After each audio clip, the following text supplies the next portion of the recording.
সালাম আলাইকুম, কেমন আছেন? ওয়ালাইকুম আসসালাম। আলহামদুলিল্লাহ ভালো। মাশাআল্লাহ, সাব্বাস, কত সুন্দর দেখতে আপনার ডিজাইনটা খুব ভালো হইছে। জি আলহামদুলিল্লাহ।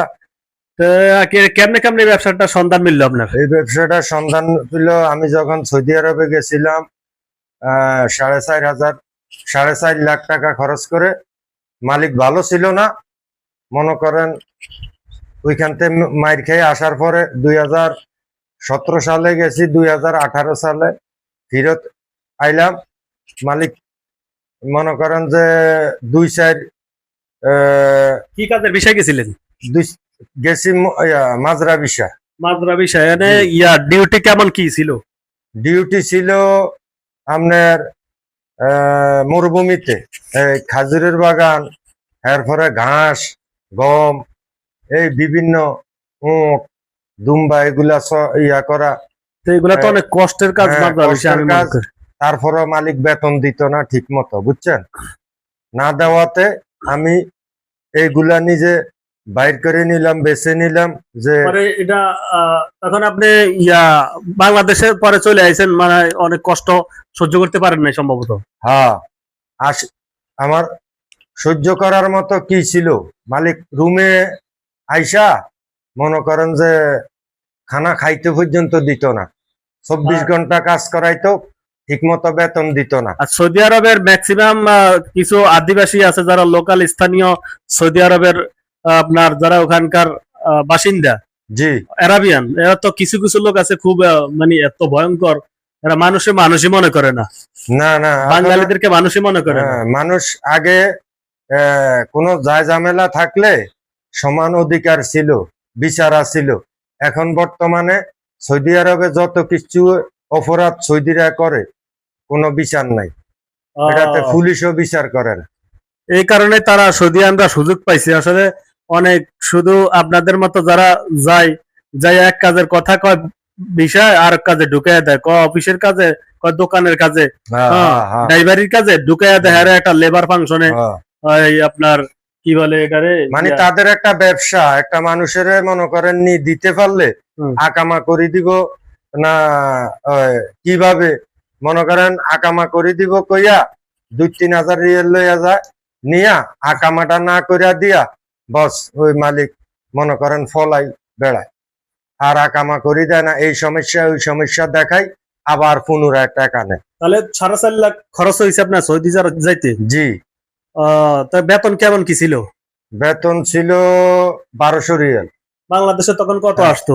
তখন সে 1200 রিয়েল কইয়া নিছে, মনে করেন। পরে 900 রিয়েল বেতন দিত। 900 রিয়ালে কত আসতো বাংলাদেশে? 900 রিয়েলে তখন আমি পাইতাম 25,000, 22 টাকা রিয়েলের মূল্য ছিল তখন। বুঝছি, ওই তো মানে 22-25 এরকম ছিল। হ্যাঁ, 22 থেকে 25,000 টাকা। 20-25,000 হই তখন। যাক, তাহলে তো আপনি এটা করতে গিয়া মানে বিদেশে যাই অনেক ধরা খাইছেন। জি। এটা শুরু করলেন কেমনে কেমনে আপনি?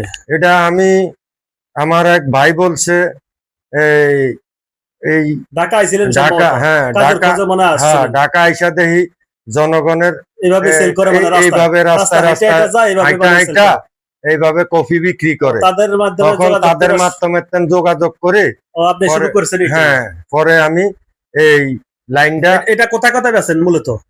এটা আমি বেশি চক বাজার, এরপরে এই আপনার এই হাট বাজারে বেশি বেচেন? হ্যাঁ, চক বাজারে, গুলিস্তান, গুলশান, হ্যাঁ, গুলশান 2, মিরপুর, মিরপুর 1, মিরপুর 10, এই সমস্ত জায়গা দিয়ে ভালো দোকানদাররাই বেশি খায় আর কি। হ্যাঁ হ্যাঁ, দোকানদারেরা আর মার্কেটের ভিতরে কিছু কাস্টমার আছে, ওরা। মাসিক ইনকাম কেমন কি আসে আপনার? অফিস আদালতের লোকেরা এগুলা বেশি খায়, কফিগুলা পছন্দ করে, তাই বলি আমি এই জিনিসটা বাইছে। মাশাআল্লাহ মাশাআল্লাহ। যাক, আপনি আসলে একজন বাংলাদেশি উদ্যোক্তা হয়ে যে এত সুন্দর একটা কাজ বেছে নিয়েছেন, আমি মনে করি এটা খুব ভালো। আসলে উদ্যোগটা খুব ভালো। আমি আপনার উদ্যোগকে মানে 100% লাইক করি। আমি আপনাকে ধন্যবাদ জানাই। জি, ইনশাল্লাহ দোয়া করবেন।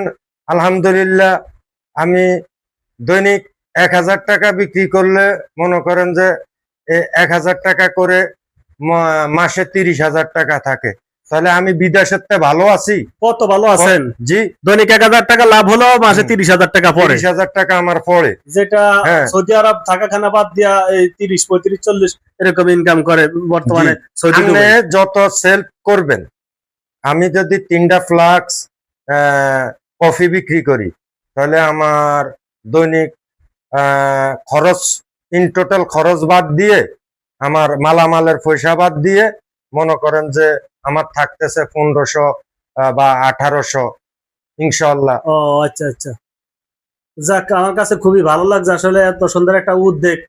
তো আমি আসলে আপনার মতো যারা করতে চায়, জি, প্রিয় প্রিয় দর্শক মন্ডলী, আপনারা যোগাযোগ করবেন।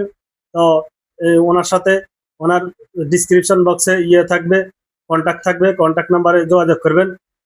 আপনারা চাইলে এই স্বাধীনতা ব্যবসা স্বাধীনভাবে করতে পারেন। এটা নিজের স্বাধীনতা, কারোগো গালি শোনা লাগে না, কারোগো বকাবদ্ধ শোনা লাগে না, নিজের স্বাধীন। নিজে যখন ইচ্ছা তখন বাড়িলাম, বিক্রি করলাম, এটা নিজের থেকে। মনে করেন যে আমার কারো কাছে ধর্ণা ধরা লাগে